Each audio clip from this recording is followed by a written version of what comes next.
اللہ فرماتا ہے وَلَقَدْ كَرَّمْنَا بَنِي آدم، کہ ہم نے بنی آدم کو یعنی آدمیوں کو یعنی انسانوں کو، مرد و عورت کو تکریم بخشی،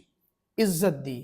ان کو دیگر مخلوقات کے مقابلے میں افضل بنایا۔ اسی بنا پر فقہاء نے، علماء نے یہ مسئلہ بیان کیا کہ انسان کا اپنے کسی بھی جسم کے پارٹ کو، کسی بھی حصے کو بیچنا یہ شرعاً جائز نہیں ہے۔ وہ ڈونیٹ کی ایک الگ صورت آتی ہے، وہ ایک تفسیری مسئلہ ہے، وہ فقہاء بیان کرتے ہیں، وہ ایک الگ معاملہ ہے، لیکن بہرحال جان بوجھ کر اپنے جسم کے کسی بھی عضو کو بیچنا یہ شرعی طور پر جائز نہیں ہے، کیونکہ اللہ نے انسان کی تکریم رکھی ہے اور انسان کا کوئی مول نہیں ہے، انسان کے جسم کے کسی بھی حصے کی کوئی قیمت نہیں ہے۔ اور دوسری بات یہاں پر یہ بھی ہے کہ یہ تمام چیزیں جو جسم کی صورت میں ہمیں ملی،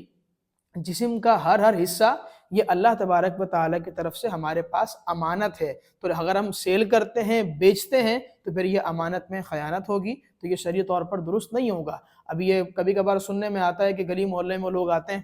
اور یہ جو ہے نا وہ کہتے ہیں کہ بھائی وہ بال بیچ دو، بال 6,000 7,000 8,000 روپے کلو بال۔ تو بھائی یہ بال بھی انسان کے جسم کا ایک جزو ہے،